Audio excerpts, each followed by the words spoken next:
안녕하세요. 지난 토요일 실시한 금융테스트 4회차 시험 후기 동영상입니다. 시험 당일은 80분 동안 90문제를 풀어야 합니다. 그리고 시험관 확인이 되면 언제든 퇴실이 가능하고 시험이 오후 2시이기 때문에 당일에도 5시간 이상 공부할 시간이 됩니다. 마지막까지 포기하지 않으셨으면 좋겠고 특별히 준비물은 필요 없습니다. 모바일 폰으로 공부를 하셨던 분들은 컴퓨터 사인펜과 신분증만 있으면 됩니다. 전체적으로 제가 느꼈던 건 한국 시험답게 교재 구석구석에서 나옵니다. 예상치 못한 주석이라든지 또는 전혀 중요하지 않을 것 같다고 했던 부분에서 문제들이 나왔고요. 그리고 부교재 두 권이 더 있습니다. 하지만 기본 교재만으로도 60점은 가능하다고 저는 생각이 됩니다. 점수 배분이 표시가 되지만 특별히 신경 쓸 여유는 없습니다. 신경 쓰이지도 않고요. 중요한 건 지문이 매우 깁니다.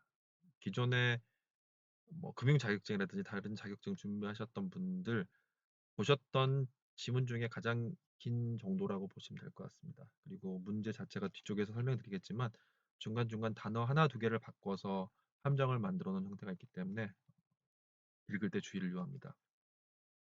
간단하게 예를 들어보면 이와 같은 문제가 있었습니다. 틀린 문장에서 보기 중에 하나가 유럽은 PISP 허가제, AISP 허가제로 운영된다.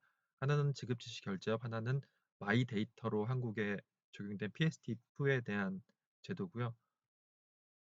국내는 모두 허가제지만 유럽의 경우 AISP는 등록제라고 교재에 나와 있습니다.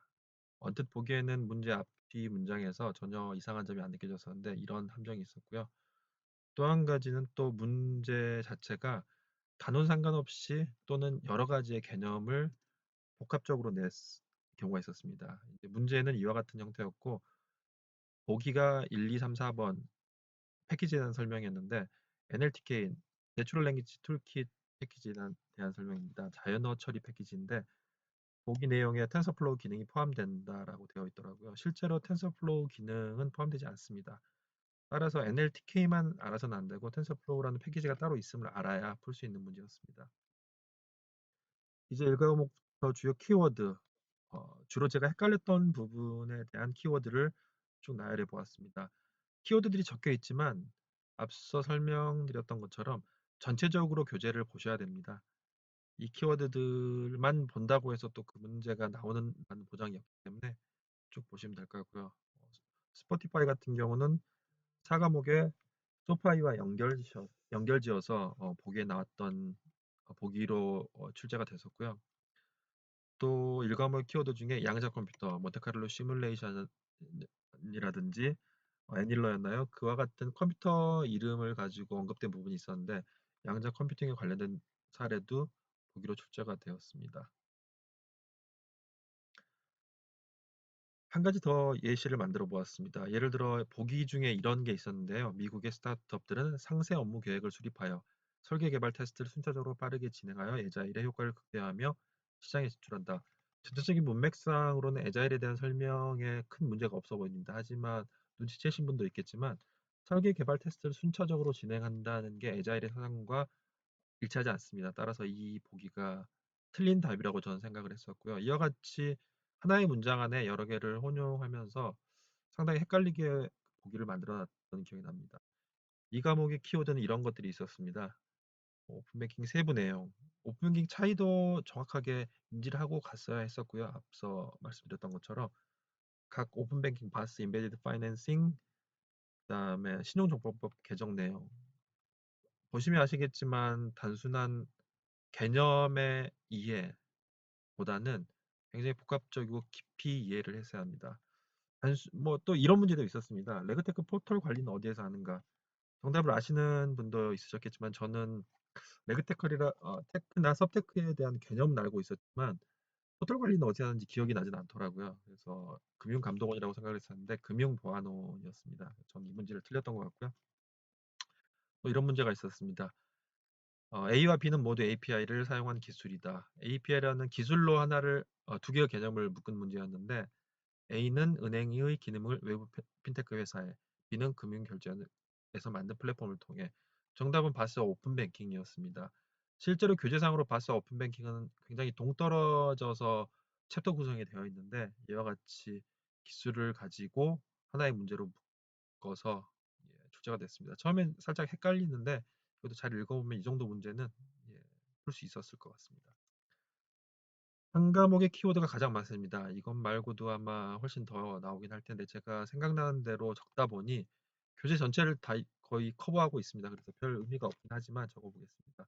가장 기억에 남았던 건 지금 맨 마지막에는 UTXO, Unspent Transaction Output이라고 해서 이제 비트코인의 거래 메커니즘에 대한 건데요. 기본적으로 기본 교재는 나오지 않는 개념입니다. 그래서 블록체인에 관한 부교재를 전 보진 않았지만 거기에 나오는 개념인 건지 안 그러면 어느 정도 그 등급 차별화를 위해서 낸 문제인 건지 모르겠지만 이와 같이 굉장히 기술적인 문제가 있어서 풀기가 좀 어려웠던 기억이 납니다. 한 과목은 또 키워드가 이렇게 많은데요. 예를 들어 가운데 넌스라고 하는 블록체인의 개념 역시 실제 교재에서는 나오지 않기 때문에 별도로 공부를 좀 해야 하는 부분입니다.